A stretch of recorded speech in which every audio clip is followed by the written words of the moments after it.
बाप्पाचं दर्शनाने सुरुवात करतो, त्याप्रमाणे मी आज नेहमीप्रमाणे सिद्धिविनायकाच्या दर्शनाला आलो आहे. मी स्वतः निवडणुकीला उभा आहे, त्यामुळे सहकुटुंब आलो आहे. बाप्पाचं दर्शन घेतलं, आशीर्वाद घेतला, आता मतदानाला जाईल. गणपती बाप्पा खरं तर मुंबईचा सिद्धिविनायक खास करून विशेष आशीर्वाद आहे, मुंबईवर असं मानलं जातं. हा आशीर्वाद मदतीसाठी कितपत?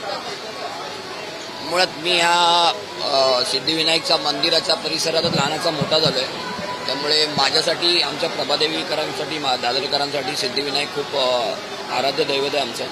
आणि एकंदर पाहता मी 15 दिवस जो काय आम्ही प्रचार केला आणि लोकांकडून जो काही प्रतिसाद मिळतोय त्यामध्ये मला मनसेसाठी, विशेषतः मनसेसाठी आणि शिवसेना उद्धव बाळासाहेब ठाकरे या 2 पक्षांसाठी, विशेषतः मराठी माणसांमध्ये जी आपुलकी आणि एक वेगळी भावना जी जाणवली, त्यातून मला असं वाटतं की आमची सत्ता येईल.